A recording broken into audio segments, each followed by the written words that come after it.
kafu ba harafi na kaulasan kenan a karatunmu na gardawa. Shehu yana farawa da haka da bismillahir rahmanir rahim wa sallallahu ala nabiyil karim. Kafani humumi man kafan zulmata shirki ba, makamar karatun man kafan zulmata shirki, wanda ya kiyaye ni duhun shirka ya zama cewa muna da yaƙini da Allah shi ɗaya ne, shi ne annabi Muhammad. Dalilin sa ne muka kautar da komai, duk wani ya kautar da bautar wani abu ya mai da Allah shi ne abin bautarsa gaba ɗaya. Kafani humumi, kuma ya isa mun dukkan wani bakin cikin da ya zo mana, annabi ne ke tare mu. Duk damuwar shi Ibrahim annabi ne maganinta. Wa baddada abdalal baqalati, kuma ya kekketa ƙaryan ma'abota ƙarya wa shakki da kwankwanto, ya zama cewa sun jefar da komai sun gane Allah shine abin bauta. Zuwan manzan Allah idan kana kwankwanton gunki ne abin bauta ko kuma Allah ne, sai annabi ya tabbatar maka Allah shine abin bauta. Masu ƙarya Allah ya tabbatar da cewa ba su za a bi ba, da'awar manzan Allah za a bi. Shehu ya ce zuwan manzan Allah ne muka samu wannan martaba daga Allah tabaraka subhanahu wata'ala. Kafani jami'ar hammi, manzan Allah din nan ya isa mun gaba ɗayan bakin cikin da ke tare da ni, ban taba kwana da bakin ciki ba, annabi sai ya tare mu. Sirtu muharraran ba, na zama abin ɗayautawa a fadar manzon Allah, dan gatan manzon Allah. Bi fakki rasulullahi qalbi min shirki, saboda kuncewar da manzon Allah ya wa zuciyata daga barin shirka, kuma almajiranmu muka samu yaƙini da Allah tabaraka subhanahu wata'ala ta dalilin annabi Muhammad sallallahu alaihi wasallama, ta dalilin mu dinnan almajiran Shehu Ibrahim muna da yaƙini da Allah tabaraka subhanahu wata'ala, muna da yaƙini da annabi Muhammad sallallahu alaihi wasallam. Idza halla jaishul hammi ba baddada shamlahu, yayin da rundunar bakin ciki halla ta sauka, baddada shamlahu, sai manzan Allah ya kekketa rundunar ta, ya kore ta zuwa gare ni. Binurin, da wani haske da annabi ya sanya a zuciyata, yaƙinin da kuma wani yaƙini na tabbacin annabi sallallahu alaihi wasallama ina tare da shi. Wannan hasken da yaƙinin la yarim baya gushewa har abada tattare da ni da almajiraina. Fa ya mulki ba, ya mamallakin masu mulki Allah, mun gode da ka kawo mana annabi Muhammad, ya fitar da mu kuncin rayuwa gaba ɗaya. Wa azkuru baitan, shehu ya ce na faɗi wani baiti ƙila ƙabli, amma an faɗe shi a gabana, masu talifi sun faɗi wannan baitin a gabana. Ma'ana gashi na ɗauki littafin ina yaban manzan Allah, kuma ina yaban wanda ba wanda ya san shi sai Allah. Maƙali, zantukan duk da na faɗa, wahali da halayen da nake ciki, halatar diki warranki, ina cikin kunci ne matuƙar kunci, ina yaban wanda ba wanda ya san shi sai Allah. Ya zunnuna bi hairan, jama'a sun tattaro zuwa gare, suna zaton alkhairi gare ni, wala haira innama, babu wani alkhairi tattare da ni in ji Ibrahim. Ra'au hadaratul mahamubi, ina nuna muku halarar annabi Muhammad masoyina, suturar jamaliki ita ce suturar kowa. Iza kanatil aqdaru min malikil mulki, shehu me ce dan kaddara ta zamo daga Allah ne mamallakin masu mulki din nan, ma ya surru wa ma ya fi, abinda zai sanya kuka da abinda zai sanya dariya, fasiya ni indi, shehu ya ce ni daidai ne abuna. Allah ne ya hukunci ka ji baka jin daɗi, da wa kake gaba? Wa ke kawo daɗi da rashin jin daɗi? To wannan fa yana fassara hadisin imani ne. Ka yi imani da Allah, kairihi aka ce ku aushar rihi ba, duk abin da Allah ya hukunta ka yi imani ka yarda. Na alkhairin Allah in ya zo maka wa aushar rihi ba a cewa sharrin Allah, ko wani tanadi abin da baka jin daɗi, ai duk daga Allah suke. Duk lokacin ɗaya daga cikin biyun nan wanda ya sauka sai ka ji baka jin daɗi, da wa kake jayayya? To kaji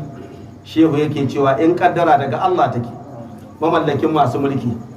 ma ya suru abinda zai sanya farin ciki ne dariya wa ma biki ko abinda zai sanya kuka fasa ya ni indi ne daidai ne abu na ɗaya nake kallon su ala ya rasulallah ya fiyayyen manzannin Allah ya annabin Allah kaira mursalin kai ne fiyayyen kowa annaba ma suna kasan kabalanta na wani samauta anil akawan ka ɗaukaka an dinnan gabarin talikai ba san inda kake ba dan tarkiya ne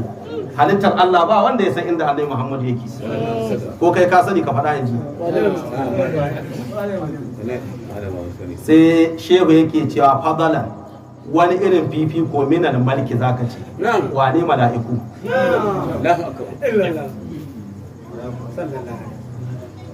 ka tsere wa halittun Allah ya baka wani irin fifiko yace fadalan wani irin fifiko minal malki sai ka ce wane mala'iku ma ba san waye ne baka ya rasulullah wa yasamu bi kalmadab fawqa qurunihi almaddahu bika masu yabanka masu zama suna salati gare ka wanda ake cin gyaran su din yan wazifa kullum sai sun zauna sun yi salati gare ka to sun ɗaukaka saman abokanansa duk wanda ba mu ba mun tsere masa duk wanda ba cikin mu yake ba kar ma ka yadda ka san kasan mu kake inji shi Ibrahim mu din nan masu yaban annabi kullum mu yi wazifa wallahi mun tsere wanda baya yi ka san maganganun da nake faɗa wa sai su rika ganin ko a'a masu ɓatawa annabi daraja suna yi mu ko masu girmama annabi muna faɗa wanda kake so ka zaɓa ba ma hana ka ba amma dai ka auna ka gani duk inda ake kin annabi in malami ne ya tuntsire bai bar mai gadansa ba in kuma yana da ya sai ka ga shi ya yi gaban 'ya'yan sun yamma 'ya'yan ba sa biyayya gare shi ka auna da hankali duk mutumin da ke zage shehu tijjani sai ka ga wannan masifar tare da shi za ka ga in ya mutu ba zai bar mai gadansa ba duk malaman da suke zagin tijjaniya ba ɗaya wanda za ka ɗauko ka ce ya bar mai gadansa in ka yi gaba da su ai da annabi kake yi dan wa kake kin su dan sun ce annabi ya fi kowa kaga ashe zagin da kake musu dan annabi kake zagin su dan wa kake kin su dan suna salati ga manzon Allah to dan haka take kowa ya sani wa ya samu bi kalmar dahu masu yabanka ya rasulullah yabo tun daga kalamai masu daɗi zuwa gare ka da kuma yin salati gare ka to sun ɗaukaka saman abokanansu wanda ba sa yi walau kasra a amalu qillatul nuski ko da karancin ibada kana ganin ta takaita ibada mu kai buna ka dage da karatu ka yi izo 20 ko 50 kullum amma ba ruwanka da zaman wazifa kana yi wa annabi salati sai in yi izo 2 in samu ɗaukaka da kai baka samu ba ko da kana ganin kafi ne yawan nafilfilu kafi ne yawan karatun qur'ani kafi kaza wannan kai ya shafa salati ga annabi kuma hidima ga annabi kake yanzu karatun qur'ani in kana yi kamar yadda ke ta faɗa kowane gidan ɗariƙar tijjaniya in ta kamar karatun qur'ani akwai mahaddata a gidan in dai gurin ya shekara 20 yanzu gidajen shefanan mu nan da kalifofin mu faɗi gidan da babu mahaddaci mu ma nan mabiyan su gidan mu akwai mahaddata karka ji ina maganar qur'ani a'a shi qur'anin ne yace maka inna allaha wa mala'ikatahu yusalluna 'alan nabi ya ayyuhallazina amanu sallu alaihi wa sallimu taslima sai zan wannan ayar ka bujire mata baka zauna kana zaman wazifa kana yi wa annabi salati ba to dan haka ko da kana kwanan karatu kana ganin mu muna izo 2 mun kwanta kai ka saki qur'ani dalilin zaman da muke muna wa annabi salati sai a ganka gidan maula mu ba a gamu ba haka take ba alfahari ba ne duk mutumin da kaga yana maula to ka binciki ɗari ƙasa da kyau da kyau in dai mutum ya rike ɗari ƙashi hutijani lillahi wa rasulihi wallahi ya wuce shi inda za a zage shi a ganka gidan maula kai ake zargi da cinye kudin masallaci ko cinye kudin an yi mitin din kudin makabarta da kai aka cinye ruwa ba ma ciki me yasa ka auna nuna wa mabiyanka da kai kanka kin shehu tijani da mabiyansa aikin ka kenan da ba ka nuna mabiyanka kin shehu tijani sai a ganka da albarka da kana daki a zo a yi maka hidima a tafi wani ma mala'iku ne wasu kuma a ainihin rauhanai ne mutanen ɓoye ne musulmai ne muke tarayya da su yanzu da dama sukan zo wajen shefanan mu su yi hidima su tafi ni din nan Allah ya nuna mana rauhani sai da ya bar wurin na gane rauhani ne na sha faɗan wannan maganar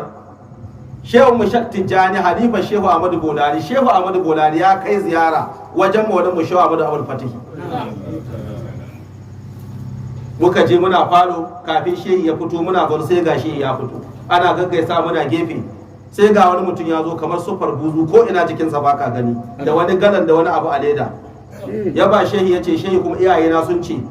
ka faɗa musu ranar za su ziyarce ka shehi ya daga hannu ya ce ka ce su musu su zo ranar maulidi bai fi minti ɗaya ba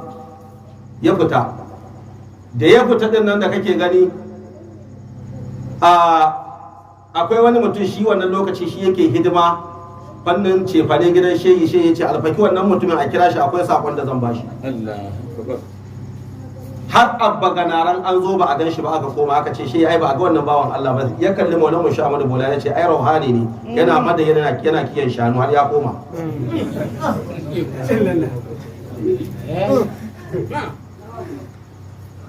ya ce in sun zo ranar maulidi za su saje da jama'a amma in sun yawa ana iya gane sufofinsu amma ranar maulidi za su shiga cikin jama'a ba za a gane su haka shehi ya faɗa yadda ka ga wannan shehi ya yi shehu Ibrahim to shi ma maganin shehu Ibrahim din ne duk yana bita ne kan abin da shehu Ibrahim ya faɗa yana faɗa wa manzan Allah kafin ya kai wannan matsayi maulan mu shal fatai alayka salatullahi ya abdal wara rahamar Allah da amincin su tabbata a gare ka ya kai fiyayyen talikai wa abdala man yati kai ne mafificin dukkan wanda ya zo ga Allah wa abdala man ata kai ne mafificin duk wanda zai zo wa abdala man mada dukkan wanda masu ka wuce daga cikin halittun Allah ya rasulullahi kai ne mafificin su lokacin da shalfata yake wannan munajatin gashi ga annabi shi ma yace alayka ala ya rasulullahi ya kaira mursalin wannan barno da kake ji ce ataina ka min barno bi zambin kasiratin mun zo maka daga barno daga zunubi mai yawa ataina ka min barno bi zambin kasiratin bi jahika narjul gufura wal afwa war rida alfarfanka muna neman gafara muna neman Allah ya muna afuwa mu koma gidajenmu da yarda ka ya Rasulullah ala ya Rasulullah ya kaira mursalin ataina ka min barno mun zo maka daga barno fadar juta faddalan muna bukata ka fifita mu ya Rasulullah min judi daga kyautarka wal ikram da karancinka ya alamar huda ya wanda kai ne alamar shirya sai mutum ya bi ka ce ya shirya ala ya Rasulullah ya kaira mursalin ya kai fiyayyen manzanni ya Rasulullah ataina ka min barno bidarin ahibbatin da gidajen masoya sun rako ni zuwa gare ka ya Rasulullah yake cewa fanar durida muna neman yardarka ya Rasulullah bayan yardarka muna neman ka ba mu amincewa kada kusaci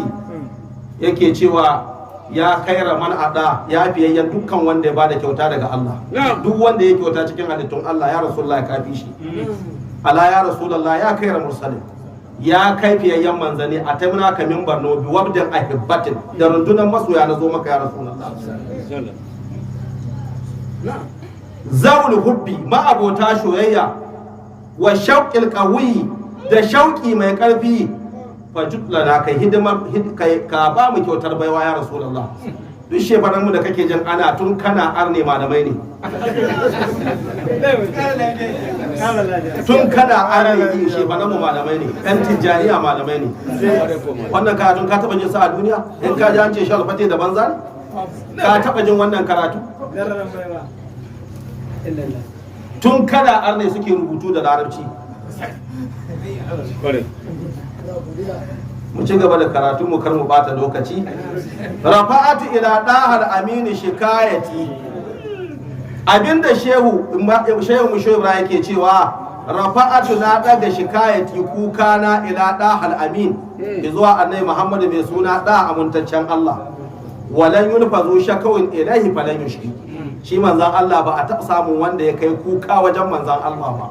annabi ko bai share masa hawayensa ba ko da ba musulmi ba kuwa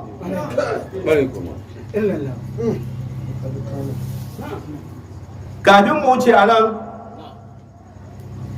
wani mutum ne an je yaƙi da manzan Allah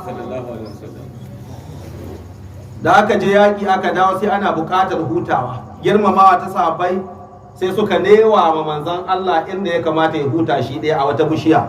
sai suka yi tafiya mai ɗan nisa suka samu bishiyoyi to ashe wani kafiri yana kan dutse sun yi nisa da manzan Allah ya ga lokacin da suka bar annabi bacci ya ɗauke shi kuma an ɗan yayyafa sai ya zo da takobinsa yana zuwa malam gaban annabi sai ya ce wa manzan Allah yau ba kowa tare da ni faɗa mun wanda zai hana ni in kashe ka ya ce Allah tabaraka subhanahu wa ta'ala wannan caɓi din da aka yi sai shaɓin ya ce ashhadu an la ilaha illallah annaka rasulullah ya ɗauke wannan kafirin ya buga ƙasa takobin ta faɗi ya kama kyarba ya gagara ɗauka annabi kuma ya ɗauki takobi ya ce ni ko faɗa mun wanda zai kashe zai hana kashe ya shiru sai ce ai ya rasulullah kai mai karanci ne kai mai zumunci ne kai mutumin Allah ne annabi ya bashi takobi ya koma da ya koma gida ka ji abin da ya ce ban yi imani da annabi ba amma ba zan taba yadda a yaƙe shi ba bai imani da shi a ce amma ba za a haɗa kai da ni a yaƙe shi ba kuma duk wanda zai yaƙe shi zai yadda karfi na ya ƙare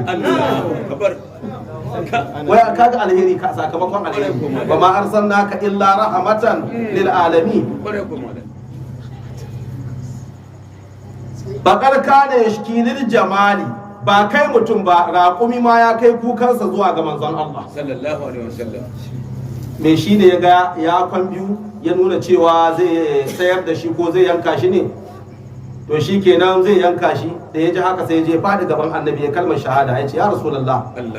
gashi me ni din nan ya ce zai yanka ni kuma ina so a bani rayuwa ta in daɗe tare da kai Allahu akbar manzan Allah ya kira mai raƙumi ya ce ka kyale shi sai ya kyale shi raƙumi haka ya tashi kuma inda ake ɗaure shi a la ilaha illallah annaka rasulullah ashhadu an la ilaha illallah annaka rasulullah dabbobi su girmama manzan Allah sai kai a sa maka cewa wai daidai kuke da annabi wani dabba ne kai wa innahu la ashka gazala barewa mata kai kukanta wajen manzan Allah kashe kaki fatal fataki lokacin da ta kai kukanta saboda jin tsoron halaka ita matar ko ne ya kama ta bar ƴaƴanta kuma dalilin annabi aka sake ta wa zannu da qar ashkahu annabi yunusa lokacin da kifi ya haɗe shi munajati da manzon Allah yayi kama sunan annabi yayi kifin ya je ya aje shi min ba'ad yusuf bayan annabi yusuf lokacin da ƴan uwan suka jefa shi rijiya samun fitar da ya fito da sunan annabi ya tawassali Allah an aka fito da shi wa aba'ihi durran da iyayensa gaba ɗaya babu annabin da bai kamun kafa da manzon Allah ba min alfataki saboda in abi ya zo musu da keta musu alfarma wal hataki ko in sun ga halaka to da annabi suke kamun kafa sai su samu mafita ba za a keta musu alfarma ba kuma halaka ba za ta zo musu ba wa hasilu hadal qawl ba tabbatar wannan magana ya rasula innaka rahmatu kai rahama ne min Allah maudal khalqi daga Allah ubangijin halitta fil barri wal fulki a tudu kake ko a jirgin sama ko a jirgin ruwa ka kamun kafa da manzon Allah shi rahama ne kowane hali kake falan yaksha abdun ko ma baqita da ya'uhu yadda karatu yake faɗa maka kar wani bawa ya ji tsoron tozarta ya ji shi Ibrahim tun da annabi yana nan in kaga ka tozarta kai kaso in kaga ka lalace annabi ka rena amma in dai za ka nemi alfarman manzan Allah kar ka ji tsoron tozarta wallahi sai ka ga rahmar Allah ta zo maka kaga wai matukar annabi yana wanzi amma sai ka ce matukar tun da annabi yana nan shine islahin karatu kar bawa ya tsammanin zai tozarta tun da annabi yana nan in kai ka tozarta shi ya ce kai kaso fake da annabi ka gani duk tozarta da ta karo sai ta koma baya walan yakshi ahadul haqqi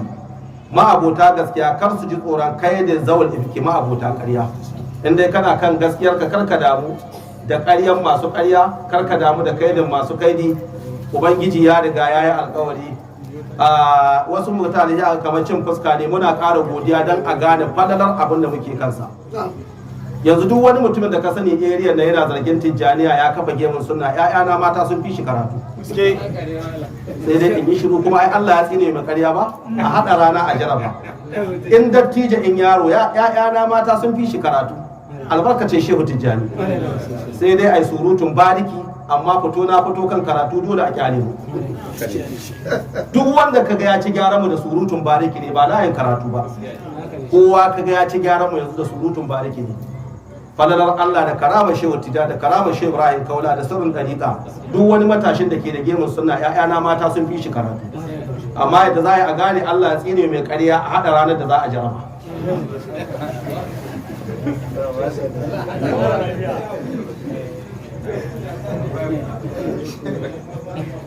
To ta kare ba, ka gama kirari Allah da ya mai da kai ne na banzan, ka gama su kamar mu ne ba ma kan sunna, Allah ya nuna ina sunna take. Kana tare da sunna shekara sama da 10-20, kana daddaka Qur'ani izo 10 ya gagara jeruwa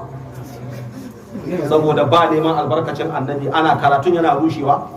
kamar gishiri. Shekara sama da 20 kana rike da alqur'ani, amma saboda munafikin annabi ne, Allah ya san a boye baka neman arzikin annabi, izo 10 ya gagara jeruwa.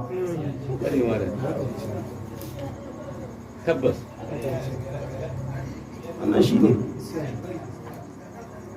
Wa ashkuru rabban, shehu ya ce ina godiya ga Allah ubangijin kowa da kowa, alhamar abda rushudahu, da yi wa bawansa ilhamar shari'a Shehu Ibrahim da mu mabiyansa. Ba asgar atba'i ba, dan kankanin mabiyina wanda ya karbi dariƙa bai yi husuli ba, bari umina shirki, ya kubuta gabar in yi wa Allah shirka. Dukkan dan wazifa ya kubuta, ya san Allah ɗaya ne, ko ba haka ba? Duk lokacin da ka jira la ilaha illallah kake jira faɗa, domin in zaka shiga musulunci me ake cewa ka faɗa? La ilaha illallah. Kuma ita ke ake yi, kaga mun kubuta gabarin yi wa Allah shirka. Kai ne kake tunanin annabi ya yake, mu mun yadda annabi ya fi kowa a gun Allah, kai ne kake da tunani kan manzon Allah sallallahu alaihi wasallam. Kai da baka shiga dariƙar Tijjaniya ba, kai kake da tunani kan annabi, amma mu da muka shiga dariƙa mun yadda ba sama da shi a wajen Allah, kowa yana kasansa. Wa zalika fadlullahi, wannan falala ce daga Allah ta zo mana, ba dan iya mu ba dan koyi ba, saboda mi fal abdu ajizu, shi ai bawa gajiyayye ne, Allah ne ya karfafa mu ya kai mu ga wannan mukami. Alul wasul al haqqi, wajen sadar da gaskiya, duk abin da Allah yake so ya zama mun yi, a'a ba ikon mu bane, ba wani abu bane, mu ne muka ga Allah ya taimake mu cikin falalarsa, ya hada mu da san annabi, muka yadda gaskiya ne, au mu janabati shaki kuma ya nisantar da mu kuma daga kwankwanto, muka yadda annabin nan shine annabi.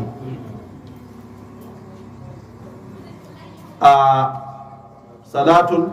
rahamar Allah wa taslimun da amincinsa ala Taha Ahmad ya tabbata ga suna mai Taha, mai suna Ahmad, wa alin, salatin ya tabbata ga alayen manzan Allah, wa ashabin da sahabban manzan Allah, suratin ba, ulal bunki ba, bunki, suratin ulal bunki, haka yayi. Suratin din nan wai dukkan su masu gadon mulki ne, sahabbai da alaye, karka ga abun reni a cikin su, dukkan su masu gadon mulki ne, kuma ulal bunki masu madaukakin usuli ne, sun fi kowa kyan usuli, in ji Maulana Shehu Ibrahim. Sahabbai da alaye sun fi kowa kyan usuli, ko masu gadon mulki ne. Wannan shine karshen karatunmu na wannan mako, sai makon gaba in Allah ya kai mu, Allah ba mu albarkacin manzon Allah, shi fadan mu Allah ya sa